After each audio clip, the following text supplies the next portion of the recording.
I know this is like your pet peeve, but have you Yep. ever seen salespeople talk themselves out of Yeah, sales once I they're made? I have. I will always remember, like, so I'm not a sales guy, right? Like, but I've learned how to sell from watching salespeople. And as running a company, being an owner, like you're always a salesperson, right? Like you learn it. Like, look, you got to close deals, you got to find ways. And we were meeting with one of our biggest customers, and we had a fairly tenured rep that goes back to, we just recorded a thing on like salespeople that like don't really understand closing. They do a lot of talking, they do a lot of networking, but they kind of don't really get the close. And we were talking with this customer, and I remember they were opening up a new office and they had everything they needed, but they needed more antivirus licenses. And we were sitting down at the meeting, and the guy says, "Yeah, we need some more antivirus licenses." And I said, "Well, you guys are on." It was back in the day when it was Norton, and I'm like, "You're on Norton, right? Like, so we'll just send you over. Like, I'll put that order in right now." And the sales guy who oversaw that account was sitting right next to me. And he looked at me and he goes, "Well, wait a minute, Brad. Let's go back. I'll put a quote together." And the guy had already said yes, like just order them. He said, "Wait a minute, Brad." And he like backed the sale off for the customer and said, "Let's go back. I'll put a quote together, make sure we've got everything right, and I'll send it over, and then you can decide from there." And Nate, to your point, kind of in between, something happened at that office, like where, Mhm.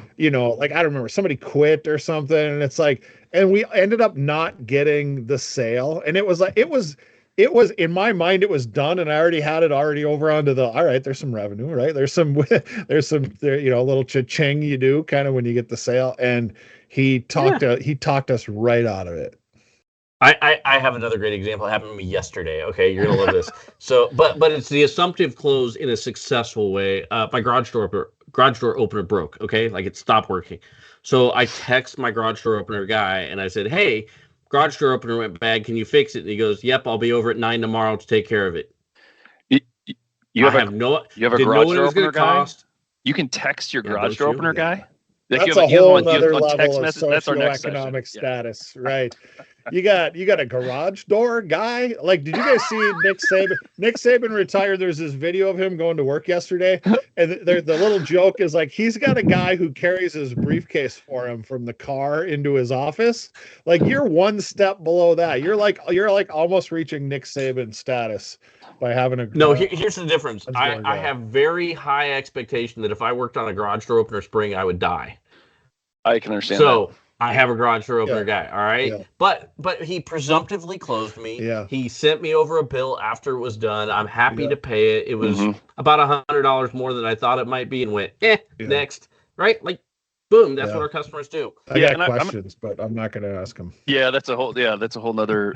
I think I'm gonna need to lay down on a couch for that therapy session. But it reminds me of something we did bring up previously, Brad. But where it is the part of closing is you like the client can't move forward unless you've given them something they can approve, right? Like Yeah, so right. like Exactly. so Yeah. so it's a little bit of the you can sell past the close, but you can also like I remember there was a deal that we'd worked on and like gone back and forth in years. It was kind of confusing, but we didn't drive for clarity, and the client ended up approving one of our competitors.